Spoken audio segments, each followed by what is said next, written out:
Assalamualaikum warahmatullahi wabarakatuh. Bertemu lagi pada pembelajaran kelas 11 Biologi. Di video kali ini kita akan membahas mengenai sistem peredaran darah pada manusia.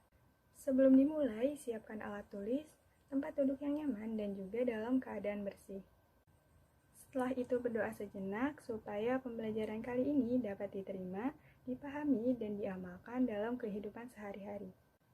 Di video sebelumnya telah dijelaskan mengenai sistem pencernaan, di mana makanan-makanan tersebut diproses dalam tubuh kemudian menjadi sari-sari makanan. Nah, di video kali ini akan dibahas mengenai bagaimanakah sari-sari makanan dapat diedarkan ke seluruh tubuh.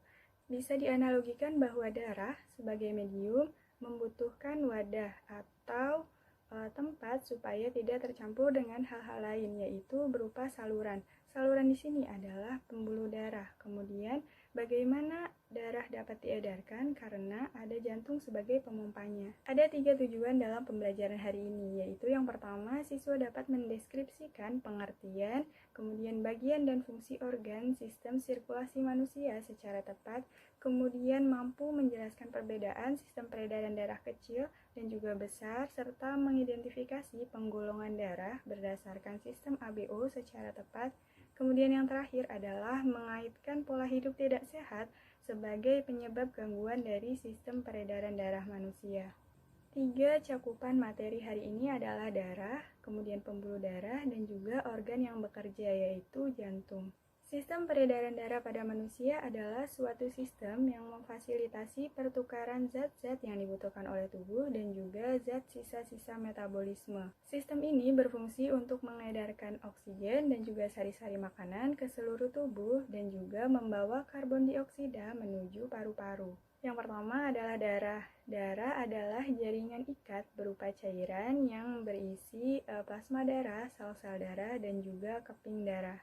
Fungsi darah yang pertama adalah mengangkut oksigen dari paru-paru ke seluruh tubuh, kemudian mengangkut sari-sari makanan dan juga zat-zat sisa metabolisme, kemudian mengedarkan hormon untuk kinerja tubuh, serta mengatur pH dari suhu tubuh manusia. Selanjutnya adalah penyusun jaringan darah.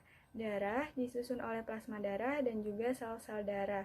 Plasma darah di dalam darah terkandung sebesar 55%, kemudian sisanya adalah sel-sel darah. Ada 3 sel-sel darah yang akan dikenalkan. Yang pertama ada eritrosit, kemudian leukosit, dan juga trombosit. Eritrosit berbentuk cakram bikonkav, produksinya ada di sumsum tulang merah dan juga tulang pipih. Fungsinya membawa oksigen dari paru-paru ke seluruh tubuh dan membawa CO2 dari seluruh jaringan tubuh menuju paru-paru. Kemudian yang kedua adalah leukosit, bentuknya tidak beraturan. Produksinya di sumsum tulang dan juga kelenjar limfa. Salah satu fungsinya adalah menghasilkan antibodi untuk membunuh kuman. Kemudian yang terakhir adalah trombosit. Bentuknya tidak beraturan, diproduksi di sumsum tulang belakang dan fungsinya untuk pembekuan darah. Bagian yang kedua adalah pembuluh darah. Pembuluh darah merupakan saluran tertutup yang bercabang-cabang. Fungsi dari pembuluh darah yaitu mengedarkan darah ke seluruh tubuh, kemudian kembali lagi ke jantung. Pembuluh darah terbagi menjadi 3. Yang pertama adalah pembuluh nadi atau arteri, kemudian pembuluh balik atau vena, kemudian yang terakhir adalah pembuluh kapiler. Bisa dilihat dari gambar di samping perbedaan antara pembuluh darah arteri dan juga pembuluh vena. Yang pertama adalah arah alirannya. Kalau arteri itu meninggalkan jantung, sedangkan vena adalah menuju jantung. Dinding pembuluh arteri tebal dan elastis, sedangkan pada vena cenderung tipis dan juga kurang elastis. Denyut jantung pada arteri terasa, sedangkan pada vena tidak terasa. Letak pembuluh darah arteri ada di dalam tubuh, sedangkan pembuluh darah vena dekat dengan tubuh. Jika pembuluh darah terpotong, pembuluh arteri cenderung akan mengeluarkan darah dengan cara memancar, sedangkan pada vena akan menetes. Bagian yang ketiga adalah fungsi dan bagian organ sistem peredaran darah, yaitu jantung. Jantung merupakan organ peredaran darah yang berbentuk kerucut, sedikit agak tumpul, dan cenderung miring ke arah kiri. Jantung terletak di antara paru-paru, di atas diafragma, di dalam rongga dada. Jantung ini berfungsi untuk memompa darah ke seluruh tubuh. Selanjutnya adalah bagian-bagian jantung.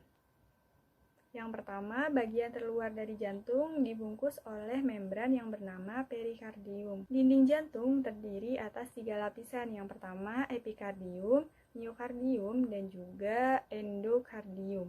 Jantung juga memiliki 4 ruangan, 2 bilik dan juga 2 serambi. Serambi berfungsi untuk menerima darah dari seluruh tubuh, sedangkan bilik untuk memompa darah keluar dari jantung. Jantung terdiri dari 3 katup atau valvula. Yang pertama adalah valvula bicuspidalis, terletak antara serambi kiri dan juga bilik kiri. Kemudian ada valvula tricuspidalis, terletak di antara bilik kanan dan juga serambi kanan. Yang terakhir adalah valvula semilunaris yang terletak di antara pangkal aorta dan juga arteri. Bagian yang keempat adalah mekanisme peredaran darah pada manusia.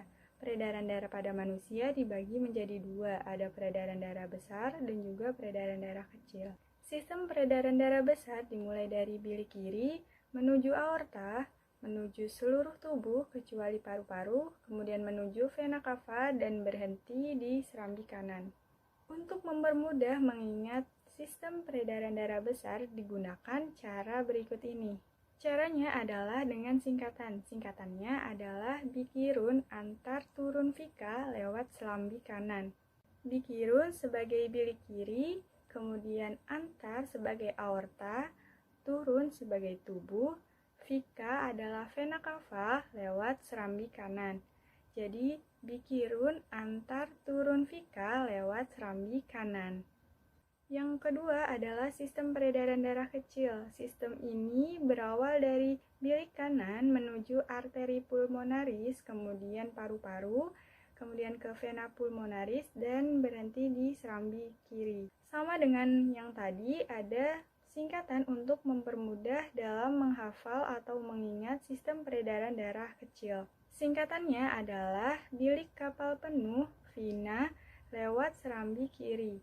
Bilik kapal sebagai serambi kanan, kemudian penuh sebagai arteri pulmonaris, dan vena sebagai paru-paru, kemudian menuju vena pulmonaris dan serambi kiri. Bagian yang kelima adalah sistem penggolongan darah menurut ABO. Untuk mendeteksi penggolongan darah ABO digunakan serum anti-A, anti-B, dan juga anti-AB. Ada istilah agglutinogen, yaitu antigen yang menempel pada eritrosit. Sedangkan agglutinin adalah antibodi yang terdapat pada plasma darah. Agglutinin ini akan bereaksi dengan agglutinogen yang berbeda yang berasal dari darah. Hal ini yang dinamakan sebagai agglutinasi. Bagian yang terakhir adalah gangguan dari sistem peredaran darah. Yang pertama ada talasemia. Ada 2 jenis talasemia. Yang pertama adalah talasemia mayor dan juga talasemia minor. Talasemia mayor dapat dideteksi sejak bayi dengan gejala, sedangkan talasemia minor yang termasuk pembawa sifat tidak bergejala. Kemudian gangguan yang terakhir adalah serangan jantung. Faktor-faktor pemicu serangan jantung yang pertama adalah faktor usia, kemudian memiliki riwayat penyakit jantung dari keluarga. Kemudian ada diabetes, tekanan darah tinggi, obesitas, dan juga stres. Bagian yang paling akhir adalah evaluasi untuk menguji kemampuan peserta didik dalam memahami materi kali ini. Sudah disiapkan 2 soal di samping ini. Yang pertama ada pilihan ganda, kemudian yang kedua adalah melengkapi bagian yang rancu. Soal yang pertama adalah peredaran darah dari jantung menuju paru-paru, kemudian menuju kembali ke jantung disebut. Yang pertama pilihannya A adalah peredaran darah besar, yang B peredaran darah kecil, sedangkan C peredaran darah sistematik, dan yang terakhir D pilihannya peredaran darah vena. Soal yang kedua adalah sel darah merah mengandung titik-titik-titik yang membuat darah berwarna merah. Silahkan buka kembali catatannya dan beri jawaban paling tepat. Pembahasan mengenai soal-soal yang telah disebutkan tadi.